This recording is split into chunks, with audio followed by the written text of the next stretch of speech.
Good afternoon. I want to update everybody about vaccines because across this entire country today, there are people, everybody, are making another huge sacrifice. Millions of people working from home, teachers and pupils coping with online learning, businesses who have borne the brunt of successive lockdowns, and of course, the amazing staff of our NHS and our care workers who are grappling with this new variant of coronavirus. And I believe that when everybody looks at the position, people understand overwhelmingly that we have no choice. When the Office of National Statistics is telling us that more than 2% of the population is now infected, that's over 1 million people in England. And when today we've reported another 60,000 new cases. And when the number of patients in hospitals in England is now 40% higher than at the first peak in April. I think, obviously, everybody, you all, want to be sure that we in government are now using every second of this lockdown to put that invisible shield around the elderly and the vulnerable in the form of vaccination, and so to begin to bring this crisis to an end. And I can tell you that this afternoon, with Pfizer and Oxford AstraZeneca combined, as of this afternoon, we've now vaccinated over 1.1 million people in England and over 1.3 million across the UK. And that includes more than 650,000 people over 80, which is 23% of all the over 80s in England. And that means that nearly 1 in 4 of one of the most vulnerable groups will have in 2 to 3 weeks, all of them, a significant degree of immunity. And when you consider that the average age of COVID fatalities is in the 80s, you can see the importance of what we have already achieved. And that's why I believe that the Joint Committee on Vaccination and Immunisation was right to draw up a programme aimed at saving the most lives the fastest. So by February the 15th, as I said last night, the NHS is committed to offering a vaccination to everyone in the top 4 priority groups, including older care home residents and staff, everyone over 70, all frontline NHS and care staff, and all those who are clinically extremely vulnerable.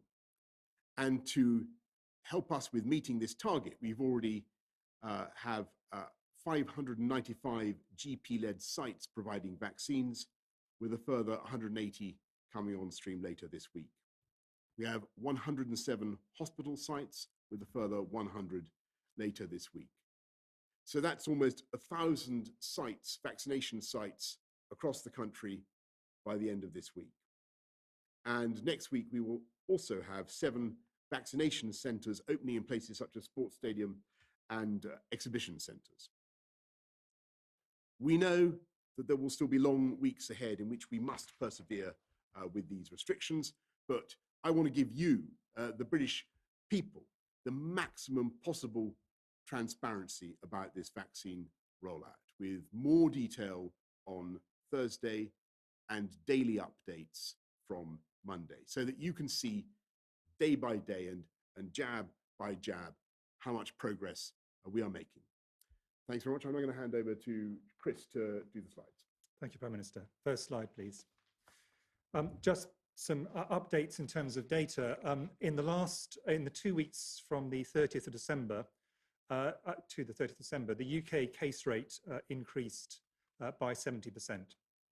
And as you can see from these 2 graphs, one of which is from the middle of December on the left, and one on the right, the map, is from the 30th of December. The darker colours are areas where there are very high rates of transmission. And as you can see, across the whole of the UK, there has been a steady increase in the rates. Next slide, please. These are the most recent data from ONS, the Office for National Statistics. And what this shows is the number of people, and they do this on a random sampling basis, so this is a good estimate of the general population. And this shows the data from August, when we actually had very low rates. So in the middle of September, for example, 1 in 900 people had rates. Then an increase, the lockdown was brought in, and that brought down the rates. But then we had the problems of the new variant, which I'll come on to in the next slide, and the worst period of winter combining to lead to a significant increase since that time. And we're now into a situation where across the country as a whole, roughly 1 in 50 people have got the virus, higher in some parts of the country, lower in others. But 1 in 50 is really quite a very large number indeed. Next slide, please. If we look around England, what we find is that in every area, there has been a relative increase in the new variant of this virus that is spreading around the country. Fastest increase in the east of England, London, and the southeast, but it is now taking off in other areas as well. In some of the areas where it took off to the highest level and tier 4 was brought in during a period when schools were closed, there may be some early indications of some leveling off, but I think we shouldn't overinterpret that. But it is really clear that this new variant has been rising in all parts of the country. And what we've seen is that the bits of the country which have got some of the lower rates and had previously controlled things, particularly in the northeast and northwest, for example, the rate of increase has, in many of these, been higher than in some of the southern areas, which have got very high rates already. Next slide, please. And this is inevitably translated into new numbers of patients going into hospital. So these are the number of people in hospital all the way from the 1st of April through to the 1st of January. And you can see the first peak of people in hospital then decreased due to the remarkable efforts of everyone in the country during the first lockdown and then through the summer months. An increase which then again went down due to the second lockdown, but now really a very rapid increase. And I don't think you need any modelling to see in what direction the number of hospitalised patients with COVID is going. And this is going up very rapidly. And of course, we are still in the middle of winter. Next slide, please. And sadly, of course, some of those people go on to die. This is the number of deaths of people who had a positive test result. And there was an increase, which led to the second lockdown, a decrease following that, but these numbers of deaths are now increasing again. They are, at this point, quite a long way below the first peak, and there are 3 reasons for that. The first of which is very good news, is that doctors, nurses, medical staff in general are able to manage this disease better than they did previously. Better drugs, things like dexamethasone, but also better treatment all round. The second reason is that there is an age effect, that some of the people who are being infected at the moment are younger age than in the first wave, but this obviously, what we've seen previously, is it moves up through the age bands over time. But the third reason is that deaths are much delayed. So what happens is people get infected, there's then a delay before they get ill enough to go into hospital, and then there's quite a long delay before some people sadly die. And we will unfortunately see, because of the spike in people going into hospital from the last slide, we will inevitably see an increase in number of people who die of this disease as we go into the rest of January. Thank you very much. Thanks, Chris. Patrick, anything to add? Thanks very much. Let's go to a question from the public. Hannah from Northamptonshire. Good evening. My question is, how are you supporting people with severe mental health issues? For example, my mum suffers from schizophrenia and doesn't understand the pandemic circumstances. How would you help someone like her? Thank you. Well, Hannah, thank you very much for your question. And obviously, I'm very sorry for the extra anxiety that the pandemic is causing people such as your mum, people with mental health conditions, and I totally understand why people are concerned. We've put a huge amount, obviously, into NHS mental health care. I think about another 12 billion or so. But directly during the pandemic, what we're doing now, Hannah, is trying to support some of the wonderful mental health care charities that reach out and work with people like your mum. And I think we put about 19 or 20 million into that. That's what we're doing at the moment. But clearly the best thing for your mother and everybody is that we get through this as fast as possible. Thank you, Hannah. Let's go to, unless anybody wants to add anything to that. Thank you. Let's go to Rachel from Reading. I have two children at university, one in halls of residence and one in private accommodation. Could you advise how students will be supported to meet the costs of accommodation that they are not able to live in? And could the government advise if there is any support to reduce tuition fees or the need to repay student loans? Thank you. Thanks very much, Rachel. Well, obviously, we will be looking very carefully at what's happening to students as a result of the fact that their courses have been postponed, the absence of their tuition that they would expect. What we hope is that they will get online learning that will allow them to continue with their degree courses. But clearly, there are going to be issues to do with the cost of their accommodation that we will have to look at as a government and see what arrangements the universities are making to deal with the reasonable concerns of many students. And I want to thank students for the sacrifice that you are making in staying away from university, learning online as you have to, like all other students and pupils in the next few weeks and months. I know it's a big sacrifice, but I believe sincerely it will be worth it for the reopening of education and the reopening of our lives. Thank you very much, Rachel. Let's go to Vicky Young of the BBC. Prime Minister, the whole country is relying on you to take the right steps at the right time, and many think that you waited too long to bring in extra restrictions. How can I have confidence in your decision-making when on Sunday you insisted all schools should stay open and the very next day ordered them to close? And to Professor Whitty and Professor Valance, when did you first advise the government to lock down in England? And do you think the vaccine rollout timetable is realistic? Thanks very much, Vicky. Well, I think it's very important to understand that we've been looking at the new variant very hard ever since we first became aware of its rapid spread. I think on the 18th of December, and it's been clear that the tier 4 measures were something that we wanted to evaluate. And over the course of the days leading up to Sunday, clearly, like everybody else in the country, we were hoping that we would start to see some impact, and that we would be able to keep schools open, because keeping schools open is an absolute priority for this country, and keeping kids in education is absolutely vital for this country. But Vicky, what we obviously had to contend with was figures, not just the decision by the 4 CMOs to go up to alert level 5,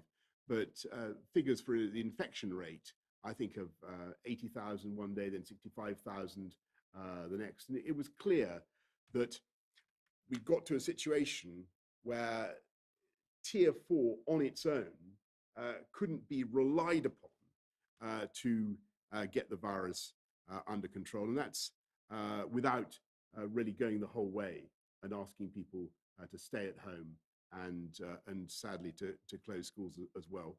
And that's why we took the step that we did. And I appreciate the frustration of teachers and parents, and obviously the frustration of pupils. But can I repeat my thanks? I don't know whether I'm being premature in saying this, Vicky, but I believe that the BBC is coming forward with a big program of education for 3 hours a day. That will be something, but the government will be doing everything we can to help with remote learning as well. Shall I take half of the second one? The CMOs met yesterday morning and reviewed the data, which had been getting steadily worse in all 4 nations of the UK, and they advised that we should move to level 5 yesterday. Patrick might want to talk about sage advice independently of that. In terms of the vaccine timetable, my view is that the vaccine timetable is realistic, but not easy. And the NHS is going to have to use multiple channels to get this out, but they are very determined to do this.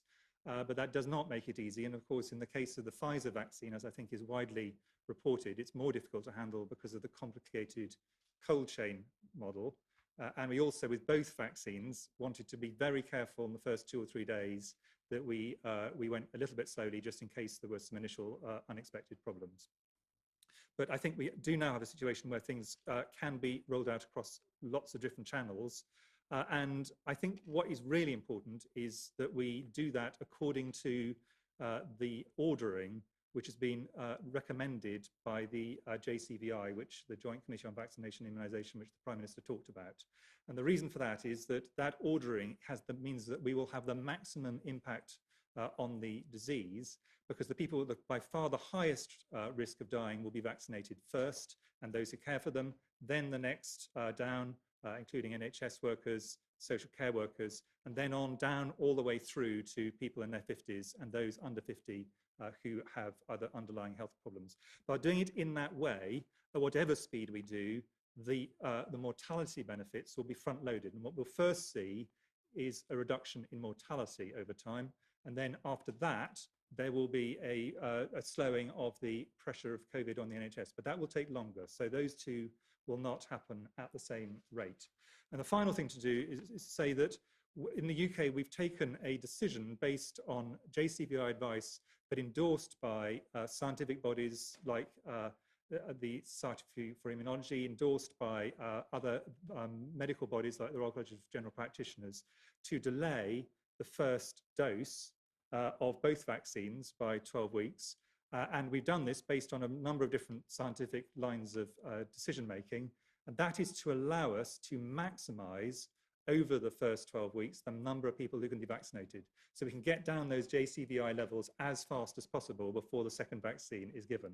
That should provide a high degree, not the complete protection, because everybody should have their second dose at 12 weeks, but that should provide a high degree of protection and get us through that as fast as we can, because we are facing, as I think the Prime Minister said and the data shows, a really serious emergency at the moment. The increased transmissibility of the new variant was clearly a concern, and given the effects of restrictions, it was obvious that actually you need to do more in order to retain it if you've got a higher degree of transmissibility. So I think the view from SAGE, and the papers are there, was that it was likely that more measures would be needed to retain transmission of a variant that had an intrinsically higher transmissibility rate. And that's indeed what's now borne out, that you see very fast growth, very fast spread amongst all age groups. And it's going to need really much firmer measures in order to keep on top of this. Thanks very much, Vicky. Let's go to Robert Peston of ITV. Good afternoon, gentlemen. Given that there are now 1 million people infected, what is the chance that we'll be out of lockdown before the middle, end March, possibly even later?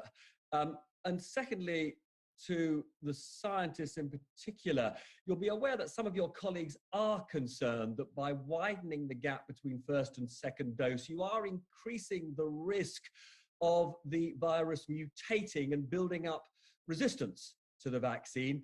Could you quantify that risk for us, please? Thanks, Robert. Let me have a go at the first one first. And I think it all depends. Our ability to come out of the lockdown measures, our ability to get through this fast depends on a number of things. And it obviously, if provided we don't learn anything new about the virus that we don't yet understand, so there's not some new mutation that we haven't currently bargained for, provided the vaccine rollout goes according to plan, provided the vaccine is as efficacious as we think it is, but above all, provided that everybody follows the guidance now, everybody sticks to the measures that we have now, then we think that by the middle of February, when a very considerable portion of the most vulnerable groups will have been vaccinated, or so we hope and believe. That's the top 4 of the JCVI cohorts. Then there really is the prospect of beginning the relaxation of some of these measures. I wouldn't put it any stronger than that. But you'll also appreciate that there are lots of caveats, lots of ifs built into that. The most important of which is that we all now follow the guidance and stay at home, protect the NHS, save lives. I'll have first go this, but Patrick will want to add to this on the vaccine question. By extending the gap, we are going to, over the next 3 months, be able to essentially double the number of people who can be vaccinated. So if, by a process of not very difficult mathematics, if over that period there is more than 50% protection, then you've actually won. More people will have overall have been protected than would have been otherwise. And our quite strong view is that we think protection will be quite a lot more than 50%. So therefore, in net public health terms, there'll be substantially more protection by going faster, not with the absolutely complete protection. We fully agree we need a second dose for everybody, but with the great majority of the protection for that initial period, so we get twice as many people vaccinated over that period, and then there'll be catch up as we go into spring. There are obviously some unknowns in that, and there's quite a vigorous scientific debate about some of those unknowns. And one of the things people have raised is a theoretical risk that by having this longer gap, you could actually lead to a slightly increased risk of an escape mutant. And that is a real worry, but quite a small real worry within the system. And I think we discussed this, and Patrick may want to add to this, amongst scientists involved in SAGE and others. And I think the general view was the size of the increase in risk is sufficiently small that measured against this ability to double the number of people who actually are vaccinated, the public health arguments are really strongly for doing what we've decided to do. And that's why JCVI independently, MHRA were content with us taking this approach, and a variety of other bodies have agreed that this is a sensible balance of risk profile. Clearly, if we had infinite vaccine, we might have taken different approaches, but we don't. At this point in time, for the next 3 to 4 months, the number of vaccines we have available is going to constrain our ability to get through the 25 to 30 million people we must do to get through all of the JCVI areas. And whilst this is such a fast-moving virus at this point in time, our view was very strongly on balance of risk. The benefits to the UK for us at this point of the epidemic were in favour of doing this. Patrick, you may want to add to that. Well, the only thing to add is the more you vaccinate, the more you put evolutionary pressure on the virus. So it's true that as you get up to very high levels of vaccination, that the virus is then struggling to find out what to do, and that eventually will become an issue. And the virus probably will mutate at that point, and that means that different vaccines will be needed in due course. And one of the, I think, very exciting things about the science behind this is the messenger RNA vaccines in particular are incredibly fast to make in response to new mutations, so that in due course, in years to come, as we think about this, that will be something that I think gives an advantage to being able to get around it. But all vaccination will ultimately put some pressure on viruses to mutate. Thanks very much. Sam Coates of Sky. Prime Minister, there are 60,000 new infections recorded today, partly driven by kids spreading this new strain more readily. Parents want realism. Can you look parents in the eye and tell them that all kids will definitely be back in the classroom before the summer holidays? So Patrick Vallance, we've heard quite a lot recently about a second new variant. This is the one from South Africa. Has it reached our shores, and how worried should we be about the South African variant of coronavirus being resistant to the vaccine? And Professor Chris Whitty, How normal can life really be after just the 13.2 million most vulnerable alone have been vaccinated? Isn't the risk for those aged 20 up to 50 too high to let it rip through those age groups? Well, Sam, I'll take the first one of those excellent questions, just on whether we can be absolutely sure that that schools will reopen. Well, I just go back to the answer really I gave to Robert Peston. We think that with the vaccination program, we can do a huge amount to take out of the path of the virus those who are most vulnerable. That clearly offers opportunities to our country to do things differently, to approach the whole issue of non-pharmaceutical interventions very differently. So I'm full of the same optimism and fundamental hope about the position that I think Chris has adopted, and that I think that things really will be very different by the spring. And that is what I would certainly say to every parent in the land. So on the question of the variants, as a virus replicates, you get changes in the genetic code as new mutations come in and things change. And those changes in the genetic code then lead to changes sometimes in parts of the protein. And that may lead to shape changes or charge changes on the protein that might mean that the virus becomes recognized differently by the immune system. And that's really the concern that people are looking at. If I take the UK variant, what we know is that those changes, and there were 22 changes in the genetic code, made the virus more transmissible. As far as we can see, it doesn't make it hidden from the immune system. So if you've had an infection before, actually the evidence is that you probably neutralize this virus as well, and the expectation is the same would be for vaccine. With the South African variant, there's another change.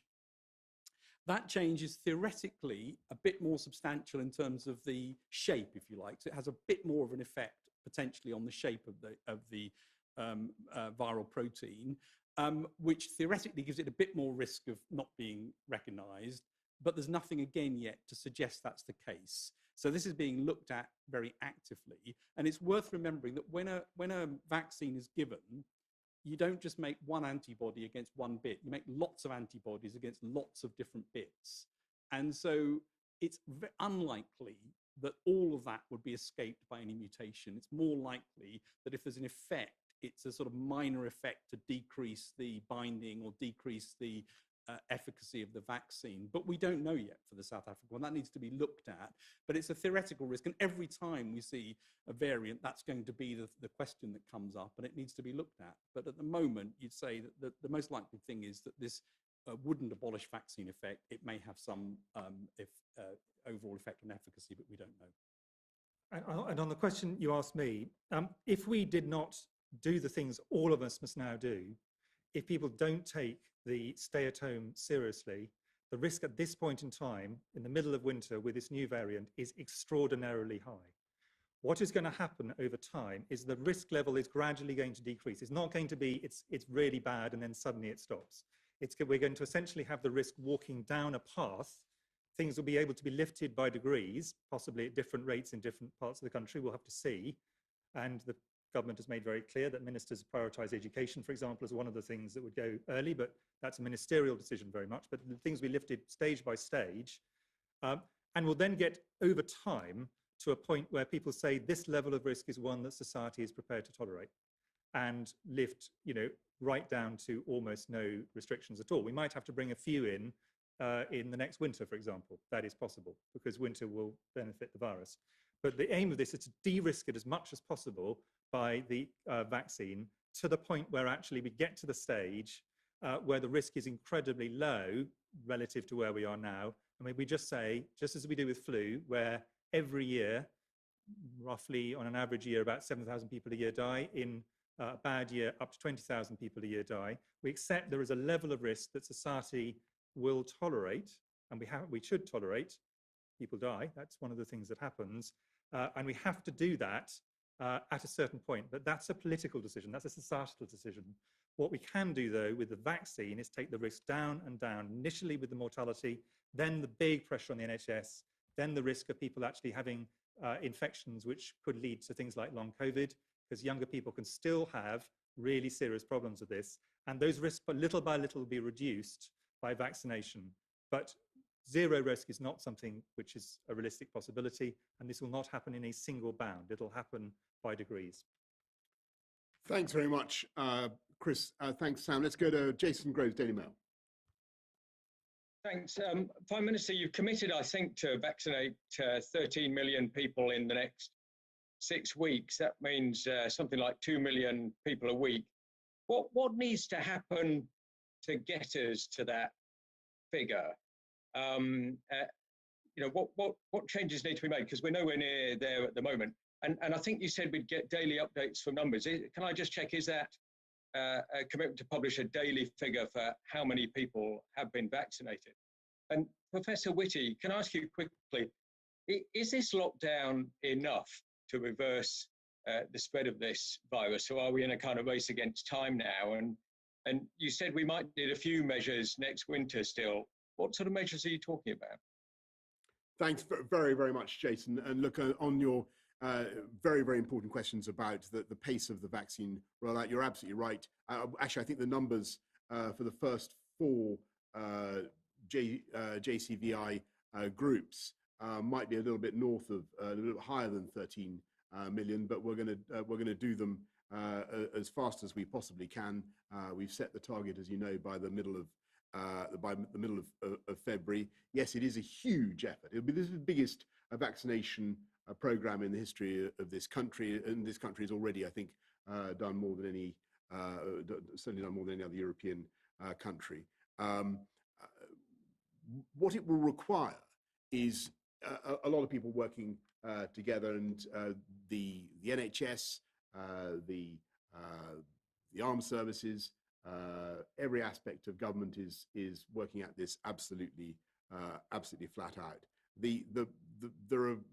The rate limiting the factor at the moment is making sure that we can get enough vaccine where we want it fast enough. And one of the problems, as you know, is that the AstraZeneca vaccine, which has just come on stream, needs to be properly batch tested, properly approved before it can be put into people's arms. And this is just a process that takes time to do. But we will be ratcheting it up over the next days and weeks ahead in the way that you describe, and we'll be giving more details on Thursday of where we've got to. I've given the figures today, and what we'll be trying to do, Jason, is to try to and then daily from Monday. And what we'll be trying to do is to try to break down some of these figures for people, so everybody can see which groups are getting the vaccine and how it's being distributed across the country. Because my feeling is this is something of massive national interest, and we've really got to be as transparent as we can possibly be.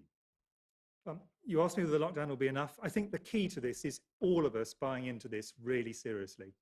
If we all buy into this, people stay at home, if people, apart from the things which are like work, going out for essential shopping, exercise, if people stick to those rules really strongly, and at the same time, the NHS is vaccinating as fast as it can, then our hope is the lockdown will be enough. But we've all got to do that. This is very much got to be a collective effort. No one can do this on their own. You can't just do it by rules. It's got to be people buying into this really seriously. In terms of longer term things, obviously what we all hope is that we can get a vaccine program that actually means we don't need anything in the future at any stage. That would be the ideal. But I think it's also important to understand that this coronavirus is not going to go away just as flu doesn't go away, just as many other viruses don't go away. And the time that benefits them most is always winter. That's one of the reasons we're having problems now, along with the new variant. And therefore, we just need to keep an open mind about that. The hope would be we don't need to do anything, certainly nothing on the scale we're having to do at the moment, because vaccination should take the great majority, possibly all, of the heavy lifting. But I think what we shouldn't kid ourselves is this just disappears with spring. What will happen with spring is the risks go right down. Hopefully we'll have spring, summer and autumn, possibly winter as well, with almost nothing in place once the full vaccination program is through. But we just need to be aware of the fact this is not a problem that just disappears. Thanks very much, Jason. Let's go to Andy Woodcock, Independent. Prime Minister, we understand that the UK is shortly going to introduce mandatory negative coronavirus tests for foreign nationals flying to the country.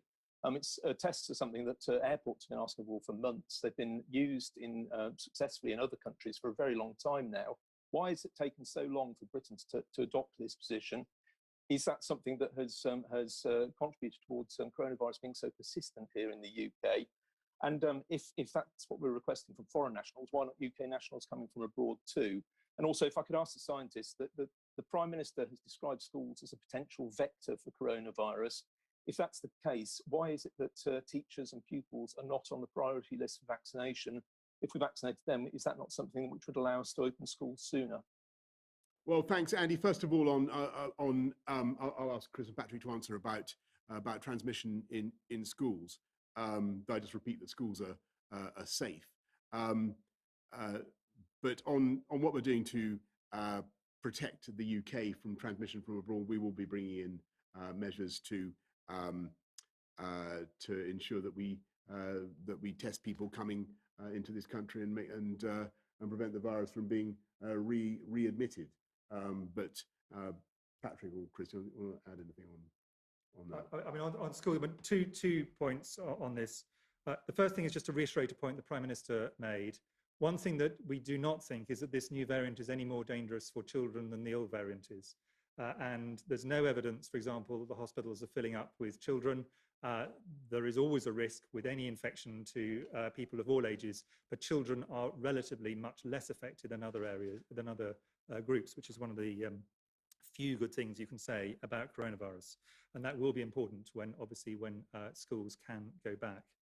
In terms of vaccination priority, I think from a clinical point of view, the real priority is to make sure that we know who the people are who are by far the most likely to die and are by far the most likely to end up in hospital. And it's that ordering which the Joint Committee on Vaccination and Immunisation, JCVI, has put in place, and which everybody who's looked at this has agreed this is correct ordering. Lots of academics, lots of others have looked at it, and they all agree. So I think it's very important that that ordering, which takes us down not just to the first 4 tiers, which the Prime Minister talked about, but all the way down to people who are in their 50s, which would include some teachers, obviously, and people who've got underlying health conditions, is followed through, because those are the people who are the most likely to come at risk. Then that still leaves around half of well, slightly more than half of the population, and there will have to be some decisions made about that in due course, but we are some way from that. And I think the key thing is prioritise those who are most likely to come to clinical harm. A final point on the vaccine is neither of the vaccines are currently licensed for use in children, so we would not be going down that path at this stage, but that may obviously change over time. Patrick, do you want to add to that? Terrific, thanks, Andy. Let's go to Dominic Yateman of Metro. Hi there, Prime Minister. The UK has seen more than 50,000 people test positive for coronavirus for 8 days in a row now. If you had taken this lockdown decision 24 hours earlier, it would have stopped 3 million primary school children mixing for a day and taking a new wave of infection back to their families. Do you regret this delay? And secondly, if I may, nearly 1 million children access the internet via mobile phone connections, where a day's lessons can cost £100 on pay-as-you-go. You still insist that schools are safe. Shouldn't those children be in school? And if not, why are telecom companies allowed to charge for access to school and educational websites still? Yeah, well, I mean, in a way, Andy, I think you've, sorry, Dominic, you've answered, forgive me, you've answered your question about why did we want to keep schools open. It's just such an imperative for any country and any society. And as I said, I think to Vicky from the BBC, we wanted to do everything we could to make that possible. Alas, on yesterday, it became clear that the data simply wasn't going to support that, and the risk was that the tiering system, the tier 4 system, without taking schools out of the equation, was just not going to be enough on its own. We couldn't take that risk, and although we're now seeing some signs that maybe tier 4 is starting to work in London and maybe a bit in the southeast on the new variant. The spread of the new variant was really very, very troubling indeed, and so that's why we took the action that we did. We don't want to do it. We want to support kids in school if we possibly can. I'm glad that the BBC is as I say, putting a lot of educational stuff on TV. That is fantastic. We are also looking at the very point that you make about the potential cost to parents of online teaching, and we're going to do our best to support them in any way that we can, and to work with the internet companies to see what we can do to help, because this unquestionably will be a tough period. And all I can say is what we want to do is get back to a position as fast as possible where we can get kids back in school, and that's why we're doing all the things that we're doing now. Thanks very much, everybody. I appreciate that this is a very, very tough final stretch for this country. It's been made tougher by the new variant, much tougher, alas, by the new variant. But the jabs are going in to people's arms day by day. We'll keep you updated on what is going on. And in the meantime, I must repeat the basic message. What we've got to do is to stay at home, protect the NHS, and save lives. Thanks, everybody.